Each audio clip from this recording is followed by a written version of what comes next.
ॐ नमः शिवाय।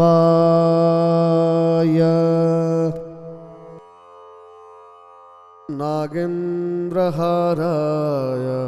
त्रिलोचनाय भस्मांगराय महेश्वराय नित्याय शुद्धाय दिगंबराय तस्मै नकाराय नमः शिवाय। संपूर्ण चराचर जगत का स्रष्टा, आजन्म अनंत जड़ जीव वनस्पति कण कण में विराजमान अभयंकर अविनाशी संहारकर्ता नाद स्वरूप भोलेनाथ कटीमा व्याघ्राम्बर धारण गर्ने, शस्त्रमा त्रिशूल र पिनाक धारण गर्ने, नागका मालाले आवसी पंचमहाभूत का स्वामी भूतनाथ, शिरमा चन्द्रमा र जटामा गंगा धारण गर्न सक्ने, निमेष भरमा सृष्टि गर्न सक्ने, क्षण भरमा प्रलय ल्याउन सक्ने, नामको स्मरण मात्रले भक्तहरूमा प्रेम लुटाउन सक्ने करुणावतार, शरीरमा भस्म धारण गरेर जीवनको रूप देखाउन सक्ने, ध्यान ज्ञान र समाधिका प्रणेता, देवताहरूका पनि देव महादेव, समय काल पनि जसको अधीनमा छ त्यस्ता महाकाल, सम्पूर्ण पाशविकताका पति पशुपति आदि देव महादेव यस धराधाममा माता शक्तिका साथ शिवशक्ति स्वरूप भएर कैलाश पर्वतमा निवास गर्नुहुन्छ। दक्षिणमा हिमालय पर्वतमाला, पश्चिममा काराकोरम पर्वतमाला, उत्तरमा कुन्लुन पर्वतले घेरिएको तिब्बत विश्वको सबैभन्दा उच्च भूभागमा रहेको छ। विश्वकै जटिल र फरक भौगोलिक बनावट रहेको यस भूभागमा विशेषतः बुद्धिस्ट धर्मावलम्बीको तिब्बतियन सभ्यता अनुभव गर्न पाइन्छ। विश्वलाई चार भागमा विभाजन गर्ने मानव सृष्टि र सभ्यताको सुरुवात मानिने ठूला नदीहरू जस्तै ब्रह्मपुत्र, सतलज, गंगा, कर्णाली र सिन्धु नदीको उद्गम बिन्दु पवित्र कैलाश मानसरोवर चीनको स्वशासित क्षेत्र तिब्बतमा पर्दछ। यस्तो पुण्य स्थलको यात्रा गरेर दर्शन गर्न र मानसरोवरको पवित्र जलपान गरेर पंच शरीरलाई शिवमय बनाउन पाउनु सम्पूर्ण सनातन हिन्दू धर्मावलम्बीहरूको लागि परमानन्दको अनुभूति गर्नु हो। सम्पूर्ण भक्तजनहरूको यो इच्छा पूरा गर्नका लागि विगत 17 वर्षदेखिको अनुभवका साथ नमस्ते होलिडेजको टिम सक्रियताका साथ लागि परेको छ। यस धार्मिक तीर्थस्थलको दर्शनका लागि सम्पूर्ण देश तथा विदेशका भक्तवृन्दहरूलाई सहज, सरल र सुव्यवस्थित तरिकाबाट यात्रा गराउन हर हमेशा तयार रहेको यात्रा व्यवस्थापनका प्रमुख नमस्ते होलिडेजका प्रबन्ध निर्देशक बसन्त बरालज्यू बताउनुहुन्छ। नमस्ते, म बसन्त बराल, नमस्ते holiday tours and treks managing director. विगत लामो समयदेखि म यस क्षेत्रमा पर्यटन क्षेत्रमा आबद्ध रही कैलाश मानसरोवर यात्रा गराउँदै आएको छु। हिन्दू धर्मावलम्बीहरूलाई विशेष रूपमा ध्यानमा राख्दै मैले यस यात्राको लागि विभिन्न व्यवस्थापन गर्दै यात्रालाई सहज बनाउँदै विभिन्न तीर्थयात्रीहरूलाई कसरी सहयोग गर्न सकिन्छ भन्ने दृष्टिकोणमा ध्यानमा राखी मैले यसलाई सञ्चालन गर्दै आएको छु। यस कैलाश मानसरोवर यात्रालाई हामीले 3टा नाकाबाट सञ्चालन गर्दै आएको छौँ। एउटा रसगढी केरुङ नाका, जुन छोटो आर्थिक दृष्टिले सहज, र अर्को लासा जुन चाहिँ हवाई मार्ग हुँदै काठमाडौँ लासा हवाई मार्ग हुँदै जान सकिन्छ, जुन आर्थिक दृष्टिले अलिकति महँगो तर अलिकति सुविधा सम्पन्न रहेको छ। र अर्को हेलिकप्टरबाट पनि जान सकिन्छ, जुन नेपालगञ्ज सिमीकोट हिल्सा हुँदै जान सकिन्छ। तर विशेष प्राथमिकतामा चाहिँ मैले रसगढी केरुङलाई नै मानेको छु। र नमस्ते होलिडे कम्पनीको तर्फबाट एउटा प्याकेजकै व्यवस्था गरेको छु। यसमा चाहिँ 10 दिन 11 दिनको एउटा प्याकेजको व्यवस्था हुनेछ। यसमा चाहिँ तपाईँले प्याकेज लिन सक्नुहुनेछ। त्यसमा तपाईँको भिजा, होटल व्यवस्थापन, लजिङ, फुडिङ, ट्रान्सपोर्ट सबैको व्यवस्था गरेर एकमुष्ट रूपमा तपाईँले त्यसको प्याकेजको लिन सक्नुहुन्छ। यसमा तपाईँले चाहिँ रसुवागढी केरुङको बाटो भएर जाँदाखेरि 10 दिनको प्याकेज हुनेछ भने काठमाडौँबाट लासा हवाई मार्ग हुँदै जाने यात्रुको लागि 11 दिनको व्यवस्था हुनेछ। त्यस्तै हेलिकप्टरबाटै जान सकिनेछ, तर हेलिकप्टर अलिकति महँगो, कहिलेकाहीँ मौसमको कारणले गर्दाखेरि अलिकति गडबड रहने हुनाले त्यसबाट म त्यति प्रिफर गर्दिनँ तपाईँहरूको लागि।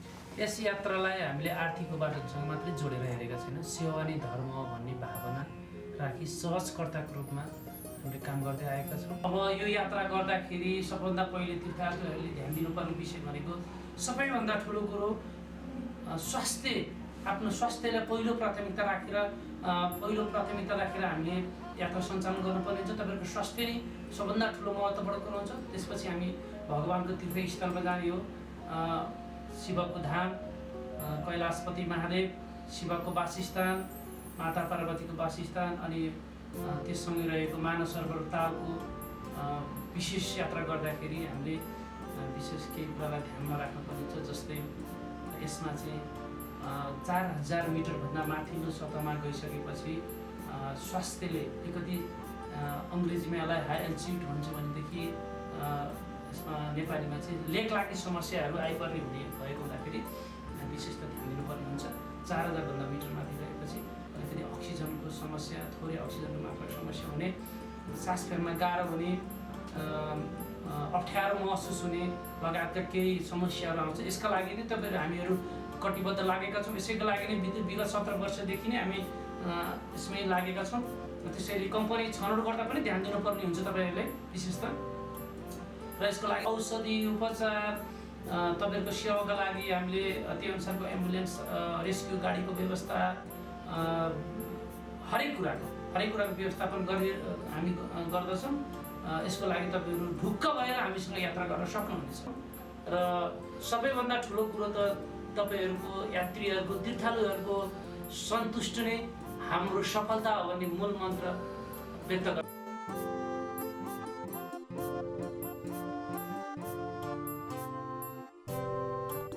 यात्रा प्रारम्भको मिति तयसँगै केही दिन अगावै यात्राको बारेमा जानकारीमूलक पूर्व तयारी तथा परिचयात्मक कार्यक्रम गराइन्छ। यात्राको लागि तय गरिएको निश्चित समय र स्थानबाट शुभ बिहानी, शुभ साई, शुभ घडीसँगै यात्रा आरम्भ गरिन्छ।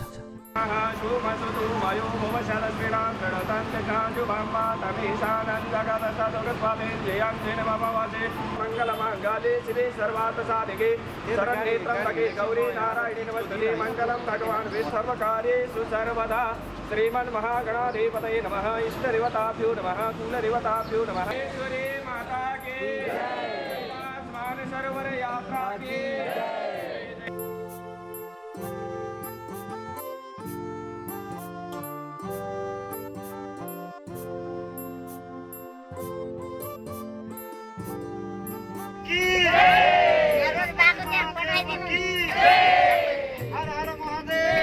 काठमाडौँदेखि स्याबुरबेसी हुँदै रसुवागढीसम्मको करिब 165 किलोमिटरको यात्रा हामी 7 घन्टामा पुरा गर्दछौँ। काठमाडौँको उत्तरतिर पर्ने राजधानीको छिमेकी जिल्ला नुवाकोट हुँदै गरिने यस यात्रामा नुवाकोटको प्राकृतिक सुन्दरता अवलोकन गर्दै, पहाडका नागबेली घुम्तीहरूसँग रमाउँदै, गल्छीहरूसँग मितेरी गाँस्दै, बाटोमा पर्ने साना साना बजारहरूमा भोक तिर्खा मिटाउँदै, त्रिशुली नदीको सरगममा बहलिँदै, किनारै किनार हुँदै र फेरि पहाडका नागबेली बाटो हुँदै हामी पहिलो दिनको यात्रालाई रसुवागढी नाकासम्म पुगेर बिट मार्दछौँ। रसुवागढीमा नै उपलब्ध रहेको होटलमा भोजन गरी रात्रि विश्राम पनि त्यहीँ गर्दछौँ। दोस्रो दिन टोली प्रमुखको आग्रहसँगै चिया नास्ता गरी नेपालको अध्यागमन र चाइनाको नाकातिरको सम्पूर्ण कागजी काम सकेर नाका पार गर्दै चाइनाको भूभागमा पहिलो पाइला राख्दछौँ।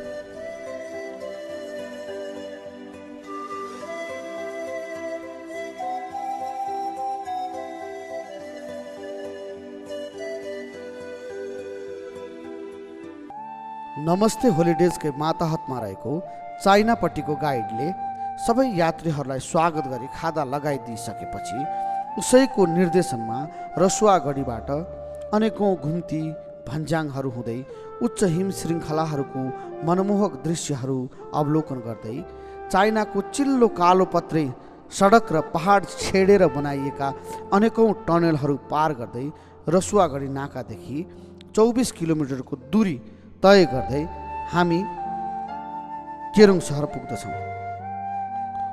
उच्च हिम श्रृङ्खला, कञ्चन जलप्रवाह, धुपी र सल्लाहले सजिएका कोणधारी जङ्गल, पहाडका काठलाई छेडेर बनाइएका सुन्दर कालोपत्रे सडकका घुम्तीहरूको प्रत्यक्ष अनुभवले हामी प्रफुल्लित हुँदै प्राकृतिक सुन्दर रचनालाई अवलोकन गर्दै अगाडि बढिरहेका छौँ।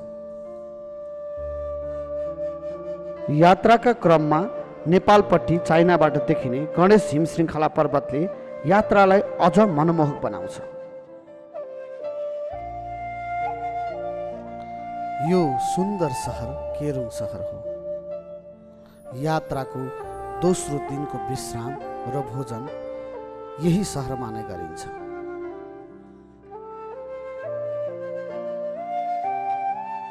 चाइनाले करिब 1.5 वर्षमा तयार गरिसकेको यो सुन्दर सहर समुद्री सतहदेखि 2900 मिटरको हाइटमा रहेको छ।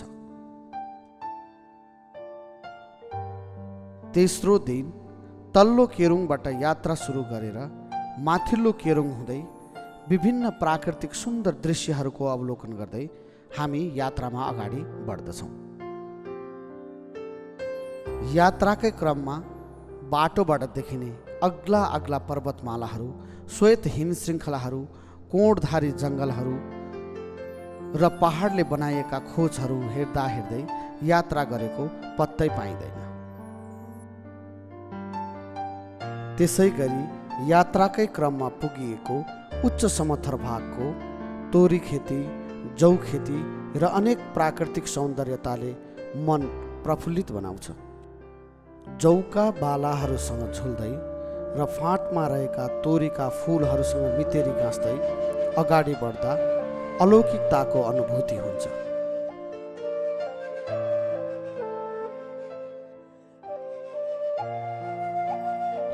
पहाडका मरुस्थल जस्ता देखिने अग्ला ठाउँहरूमा लागेको कुहिरोसँग लुकामारी खेल्दै हामी घुन्टाला पास पुग्दछौँ। समुद्री सतहदेखि 5226 मिटरको हाइटमा रहेको यस ठाउँ अत्यन्तै मनमोहक देखिन्छ। विशेषतः यही बाटो हो निर्जर मरुस्थलको अवलोकन गर्दै हामी अगाडि बढ्ने।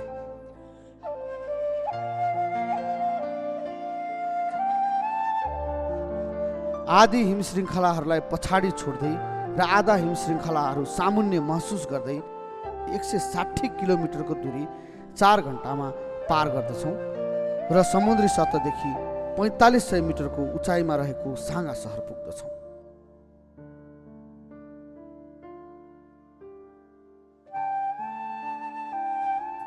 यात्राको क्रममा तीर्थयात्रीहरूलाई नमस्ते होलिडेजले शुद्ध शाकाहारी भोजन गराउँछ।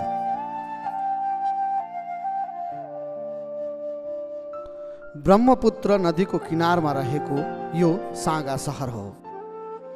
यसै गरी काठमाडौँ लासा हवाई मार्ग हुँदै कैलाश यात्रा गर्ने तीर्थयात्रुहरूको सङ्गम बिन्दु पनि हो। नमस्ते होलिडेजको अर्को टिम काठमाडौँबाट लासाको लागि हवाई मार्ग हुँदै यात्रा सुरु गर्दछ। काठमाडौँदेखि 1 घन्टा 25 मिनटको हवाई यात्रापछि चाइनाको तिब्बत सहर लासा पुगिन्छ।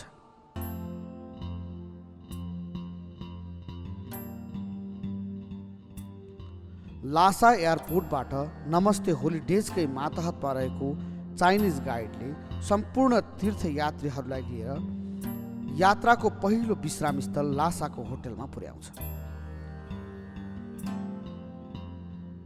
होटलको तर्फबाट पाहुनाहरूलाई भव्य स्वागत गरिन्छ। सबैजना होटलमा नै विश्राम गर्छन्। बेलुका होटलको तर्फबाट तिब्बती संस्कृति झल्कने खालका सांस्कृतिक कार्यक्रमहरू प्रस्तुत गरिन्छ।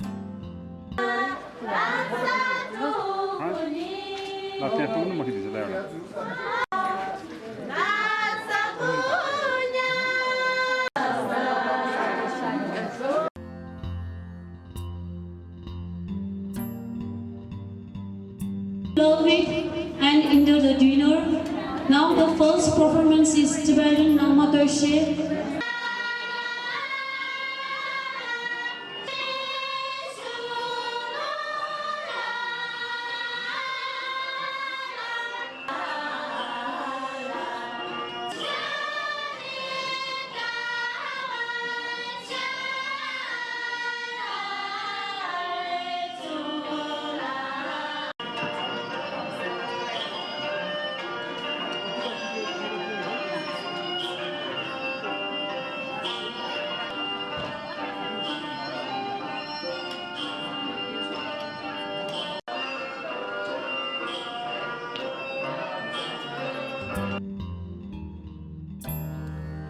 तिब्बतीयन महिलाहरूको गीत, नाच र याक नृत्यले यात्रीहरूको मन प्रफुल्लित बनाउँछ।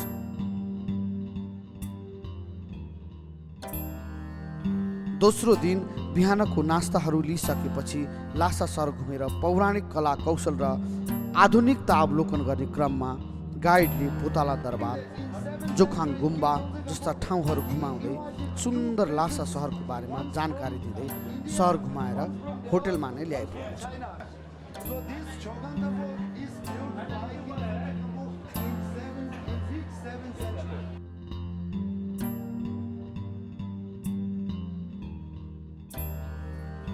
लासा सहर घुम्ने क्रममा त्यहाँको भव्य कला कौशल संस्कृति र विविधतासँग रमाउँदै ती कला कौशल र संस्कृतिलाई आफ्नो क्यामेरामा कैद गर्न लालायित देखिन्छन्।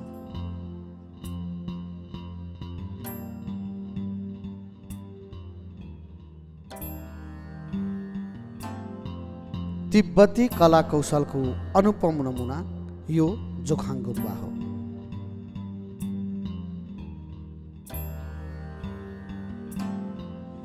लासा सहर घुम्ने क्रममा तीर्थयात्रीहरू तिब्बतको प्रख्यात पोताला दरबार पुग्दछन्। रात्रिकालीन विश्राम होटेलमा नै हुन्छ। बिहान उठेर नित्य कर्म गरी चिया नास्ता गरेर तेस्रो दिनको यात्रा सुरु हुन्छ।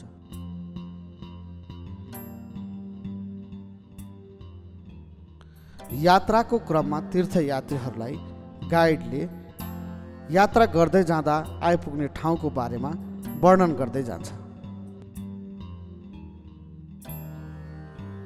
समुद्री सतहदेखि 2900 मिटरको उचाइमा रहेको सुन्दर सहरको अवलोकन गर्दै 270 किलोमिटर पार गरी चाइनाको द्रुत विकासको उपभोग गर्दै हामी सुन्दर सडक र अनेक टनेलहरू हुँदै 6 घण्टामा सिगात्से पुग्नको लागि अगाडि बढिरहेका छौँ। विश्वको सबैभन्दा ठुलो राष्ट्र चीनको उपनिवेशमा रहिसकेपछि तिब्बतले आधुनिक विकासको क्रममा निकै ठुलो फड्को मारिसकेको छ। देख्दा नै अचम्मित तुल्याउने ठुला ठुला पहाडहरू छेडेर बनाइएका टनेलहरू, चौडा सडकहरू सौर्य ऊर्जाको सही सदुपयोग विकासका उत्कृष्ट नमुना हुन्। चारैतिर पर्वतमालाले घेरिएको समथर भागमा रहेको यो तिब्बत सहरलाई मनमा सजाउँदै समथर फाँट, टाढाबाट देखिने पोताला दरबार, नागबेली नदी आँखामा सजाउँदै अगाडि बढिरहँदा लासाबाट केरुङ हुँदै भविष्यमा काठमाडौँ आइपुग्ने लामो रेल देख्न पाउँदा सबैजना उत्साहित हुँदै रेल हिँडेको तर्फ हेरेर सुन्दर सपना सजाउँछन्। सडक किनारामा हुर्काइएका अग्ला अग्ला हरिया रुखहरू हेर्दै लासाबाट हिँडेको करिब 6 घण्टामा हामी तिब्बतकै अर्को सुन्दर सहर सिगात्से आइपुग्छौँ।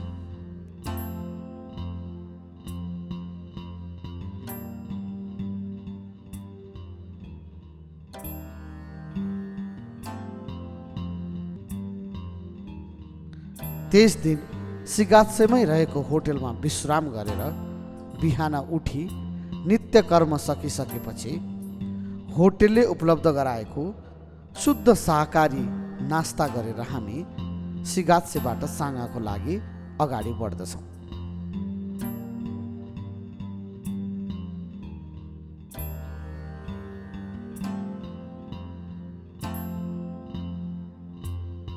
समुद्री सतहदेखि 4500 मिटरको उचाइमा यात्रा गर्दै ब्रह्मपुत्र नदीको किनारै किनार 10 घन्टामा 460 किलोमिटर पार गरेर हामी सिगाछेबाट साँगासम्म पुग्दछौँ।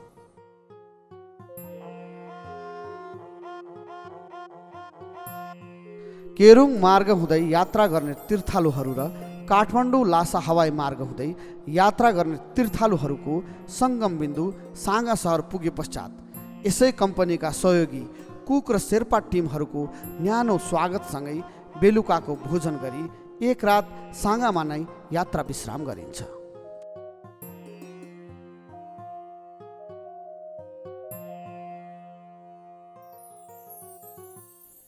साँगा बसाइका बेला मिलेको समयमा साँगाको सुन्दरताको भरपूर फाइदा उठाउन सकिन्छ।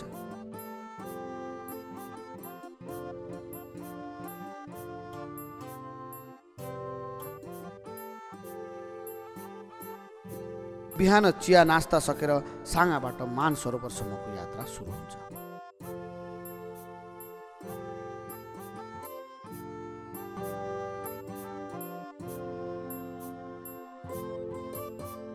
यात्राको क्रममा बसभित्रको बसाइको थकाइलाई मेटाउनको लागि कुनै सुन्दर ठाउँमा बस रोकेर बसबाट तल ओर्लिँदै यात्रीहरू आफूभित्र भएको रोमाञ्चकतालाई नृत्यको माध्यमद्वारा प्रस्तुत पनि गर्दछन्।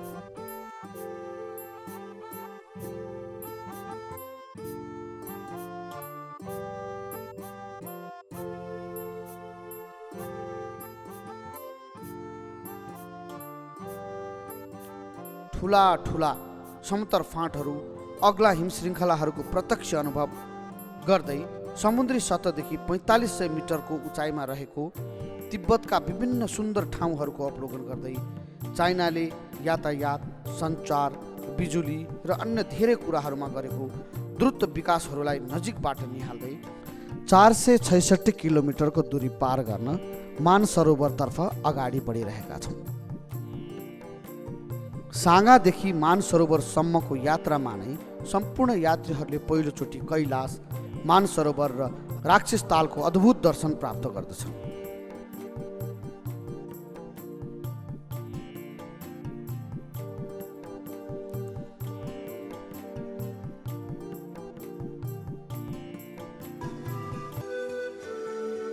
साँगाबाट मानसरोवरसम्मको यात्रामा बीचमा पर्ने सुन्दर दृश्यहरूले अत्यन्तै आनन्दित तुल्याउँछ।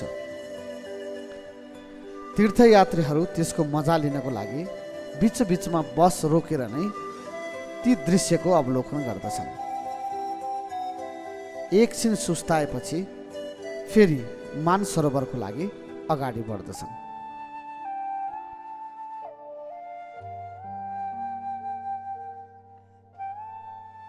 यात्राका क्रममा नमस्ते होलिडेजले यात्रीहरूलाई शुद्ध शाकाहारी भोजन गराउँछ।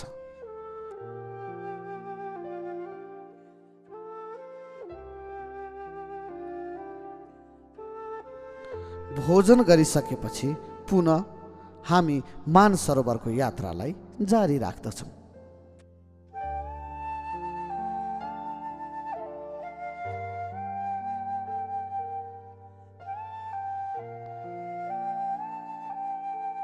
बाटो पार गर्दै जाँदा सडक किनाराका ठुला फाँटहरूमा देखिएका भेडाका बथानले यात्रालाई अझ सुन्दर बनाएको महसुस हुन्छ।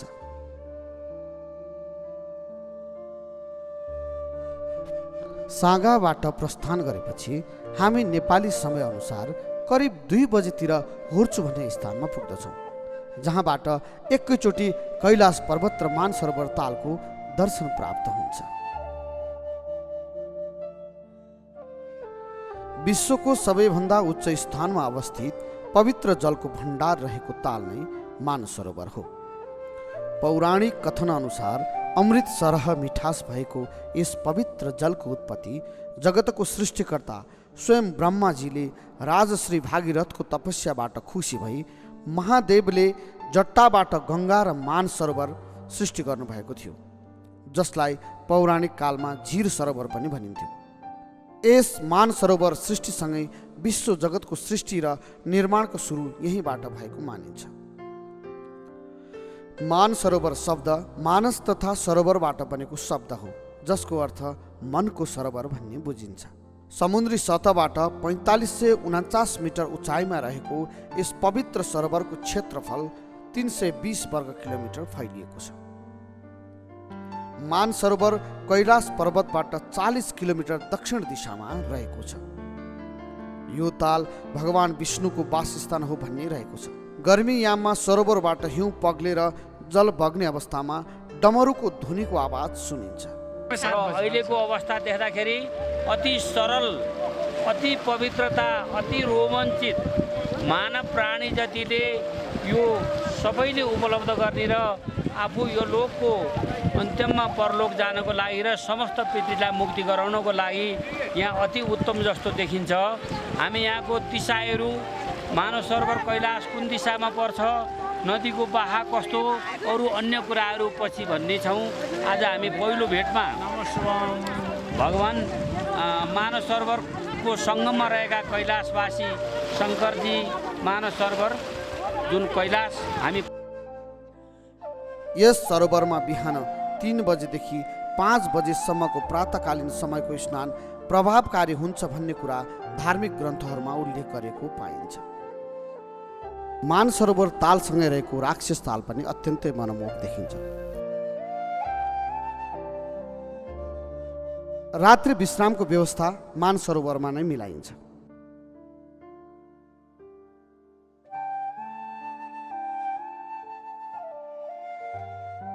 बिहान उठेर नित्य कर्म सबै सकी मानसरोवरको जलमा स्नान गरेर पूजा पाठ गर्ने, रुद्राभिषेक गर्ने, हवन गर्ने, पितृहरूको मुक्तिको लागि श्राद्ध तर्पण गर्ने आदि धार्मिक अनुष्ठान सकिन्छ। असंपूर्ण प्रमातामह हो,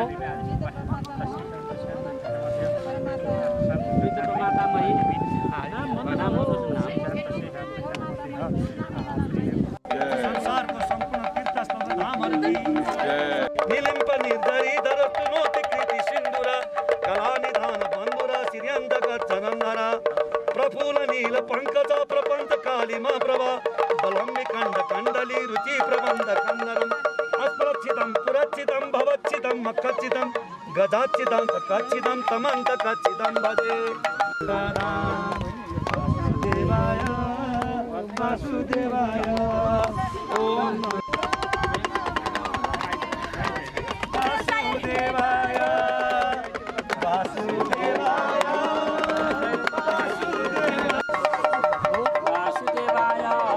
गतिमा परेका तर्पण क्रियादिबाट चाहिँ भएका सम्पूर्ण पितृ मुक्ति हेतु निमित्तको त्यसैको मण्डल उपरि स्थापित पूजन निमित्तको हरि ओम पूर्ण पूजन हवन सांग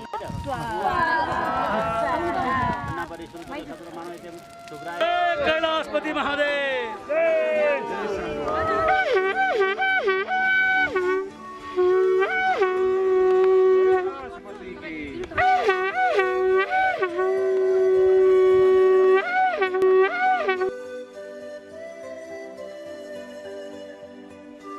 आत्मिक शान्ति र पारिवारिक सुख समृद्धिको लागि हवन यज्ञादि गरिन्छ।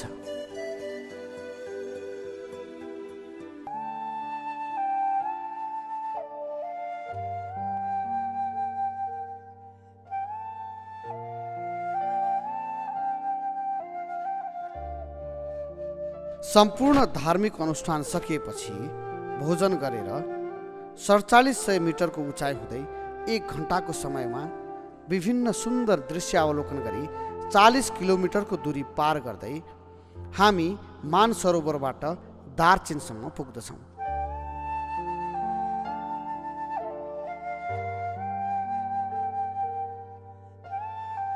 यस दिनको यात्राको विश्राम हामी दार्चीनमा नै गर्दछौँ।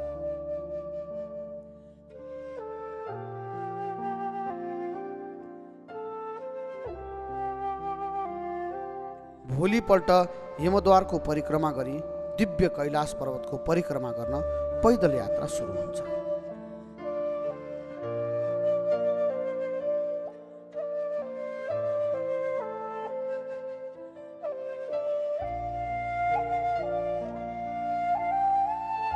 देवका पनि देव, आराध्य देव महादेव र माता पार्वतीको वासस्थान नै कैलाश पर्वत हो। विष्णु र मत्स्य पुराणमा व्याख्या गरे अनुसार यस पर्वतका 4 मुख्य स्फटिक, रुबी, नीलम र स्वर्ण सिंगारको प्रतीकको रूपमा अनेकौं रत्नले सुशोभित मुद्रामा रहेको छ। कति तीर्थालुहरू त यमद्वार परिक्रमा गरेपछि कैलाश परिक्रमाको सम्पूर्ण फल प्राप्त हुन्छ भनेर यमद्वारबाट फर्किन्छन्। समुद्री सतहदेखि 21,778 फिटको उचाइमा र 52 किलोमिटर परिधिमा फैलिएको यस कैलाश पर्वत आकाश र धरती बीचको सम्बन्धको बिन्दु रहेको मान्यता छ। कैलाश मानसरोवरमा प्रकाश तरङ्ग र ध्वनि तरङ्गको सङ्गम भई जहाँबाट ओमकारको ध्वनि श्रवण गर्न सकिन्छ।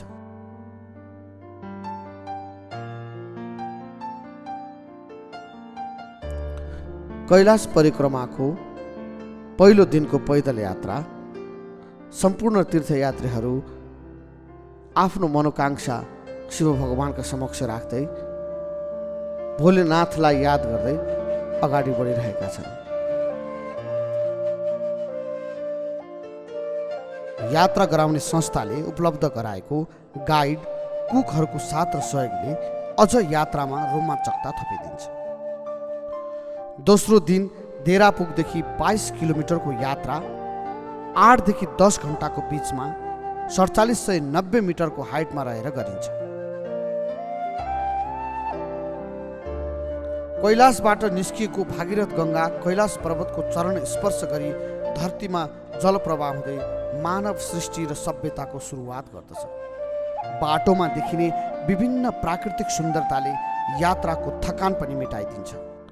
पैदल यात्राद्वारा परिक्रमा गर्न असमर्थ हुनेहरू घोडा चढेर पनि परिक्रमा गर्न सक्दछन्। कैलाश परिक्रमाको पहिलो पडाव दार्चेन यमद्वारदेखि 4900 मिटरको उचाइ र 12 किलोमिटरको दूरी पार गरेर 6 घण्टामा हामी देरापुगसम्म पुग्दछौँ। त्यस दिन देरापुगमा विश्राम गरिन्छ। हिन्दू धर्म अनुसार यस कैलाश पर्वतलाई एक पुरा परिक्रमा गर्दा जीवनको एक चक्र बराबरी, 12 पटक परिक्रमा गर्दा पछिल्लो जन्मसहितको पाप समेत नाश हुने र 108 पटक परिक्रमा गर्दा मानव जीवनबाट नै मोक्ष प्राप्त भई भगवानमा लीन वा भगवत्व प्राप्त हुनेछ भन्ने पौराणिक मान्यता पनि रहेको छ। पौराणिक कथन अनुसार देवगण, ऋषिगण, राक्षसगण, रावण, भस्मासुर, अन्धकासुर आदिले यही कैलाश मानसरोवरमा तपस्या गरी वरदान प्राप्त गरेका थिए भन्ने भनाइ छ।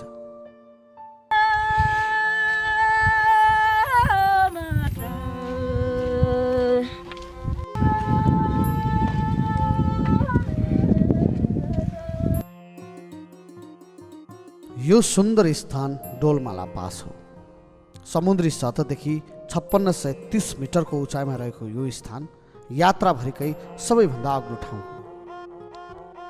यो उचाइलाई पार गर्दै गौरीकुण्ड हुँदै कैलाश पर्वतको यात्रा जारी रहन्छ। डोलमाला पास पार गर्ने बित्तिकै गौरीकुण्डको मनमोहक दृश्य अवलोकन गर्न सकिन्छ। गौरीकुण्डलाई माता पार्वतीको स्नान स्थल पनि भनेर चिनिएको छ।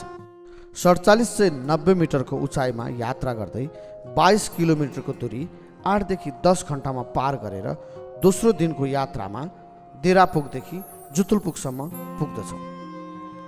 त्यही बास बसेर भोलिपल्टको यात्रा सुरु हुन्छ। भ्रमणमा निस्कने विश्वका हजारौं यात्रीहरूले यस यात्रालाई आस्थाले होस् वा जिज्ञासाले अत्यन्तै अभिरुचिका साथ लिने भएकोले यो यात्रा महत्त्वपूर्ण र प्रसिद्ध रहिआएको छ। मरे पनि म चाहिँ यो घुमेर जान्छु भन्ने मैले भने वसन्त भाइलाई चाहिँ अनुरोध गर्ने बित्तिकै उहाँले चाहिँ मेरो चाहिँ परमपिता चाहिँ उहाँ नै हुनुभयो। सबैले रोकेको ठाउँमा उहाँले चाहिँ म तपाईँलाई जिम्मेवारी भएर म लिएर जान्छु बुवा, तपाईँ नआत्तिनुहोस्, लो भयो तपाईँले भनेर चाहिँ उहाँले त्यो भनिदिनु भयो र म यहाँ आएर यात्रा सफल भयो। र सबै स्टाफहरूले पनि एकदम गाइडहरूले पनि एकदम राम्रोसित चाहिँ सेवा गरेर यसरी चाहिँ यहाँसम्म आउने चाहिँ वातावरण बनाइदिनु भयो।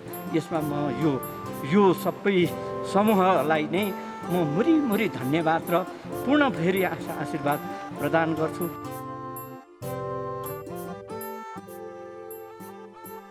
पुण्य तपोभूमि कैलाश पर्वत परिक्रमाको तेस्रो दिनको छोटो पैदल यात्रा सकी पुनः 4500 मिटरको उचाइमा यात्रा गर्दै 8 घन्टामा 479 किलोमिटर पार गर्दै हामी फेरि फर्केर साँगासम्म आएर बस्दछौँ। तेस्रो दिनको यात्रा सकेपछि दार्चेनबाट साँगासम्म फर्कनुभन्दा अगाडि यात्रा संस्मरणका लागि सुन्दर तस्बिरहरू खिचिन्छ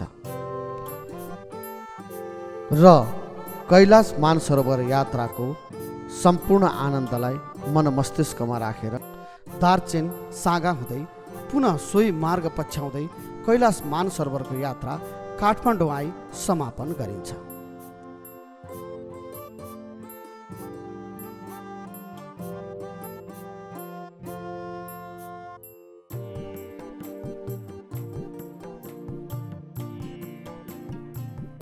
ओम नमः शिवाय, ओम नमः शिवाय, ओम नमः शिवाय। नमस्ते होलिडेलाई धन्यवाद दिन्छु म यस यात्रालाई अनुभव गरेर देखेर यहाँहरूको व्यवस्थापन यहाँले जति भन्नुभएको थियो त्योभन्दा हामीले अत्यधिक अनुभव गऱ्यौँ जो हामीले सोचेका पनि थिएनौँ।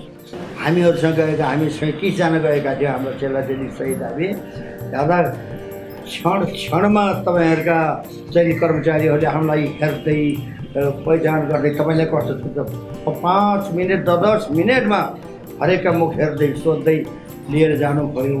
हामी तीबाट गौरवान बेद थियौँ। त्यहाँबाट पनि फेरि कसलाई असजिलो भएको छ कसलाई के को गाह्रो साम्रो भएको छ त्यो हामीले पनि विचार गरिरहेका छौँ। हामीले भन्दा पहिले उहाँहरूले विचार गरिरहनु भएको को सबल छ को दुर्बल छ कसलाई बढी केयर गर्छ त्यो पनि हेर्दै जानुभएको छ। हामीसँग जाने 88 वर्षका महाराज चिन्मयानन्द हुनुहुन्थ्यो।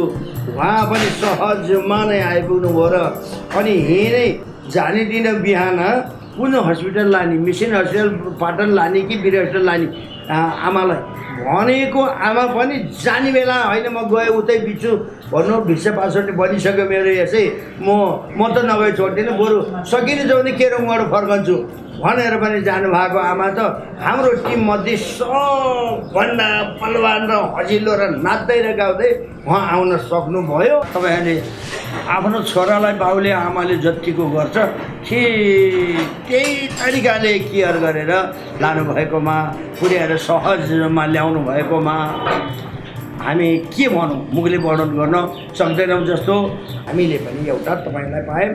अब तपाईँहरूको चुक कहीँ पनि नदेखुन्जेल हामी कोही पनि हाम्रा 20-50 शाखाहरू छन् ती सबैबाट पनि कहीँबाट कुनै सालमा पनि जाँदा ओम नमस्ते होलिडे त्यहाँसम्म गरौँ भन्न सक्छु। किनकि म गुरु पनि हुँ, आफैले अनुभव गरेर पनि आएको हुँ, भोगेर पनि आएको हुँ, देखेर पनि आएको हुँ। तपाईँहरूको व्यवस्थापनको मीमांसा पनि गरेको हुँ मैले। त्यहाँ के छ यिनीहरू कमाउने मात्रको उद्देश्य छ कि यहाँ जनजीवनको पनि ख्याल गर्छन् भन्दा यति ख्याल पनि यो व्यवसायीले गर्छ भन्ने मैले पत्याएको चाहिँ थिइनँ। यसै गरी जसरी हामीलाई लानुभयो त्यसै गरी लानु त्यही नै पर्याप्त हो। धन्यवाद छ। तपाईँहरूको उसबाट जानेवाला कोही धोकामा पर्दैन, कसैलाई केही कमी हुने छैन भने म चाहिँ मेरो व्यक्तिगत तर्फबाट चाहिँ पुरा विश्वास पार्न सक्नुभयो। धन्यवाद दिएको छु।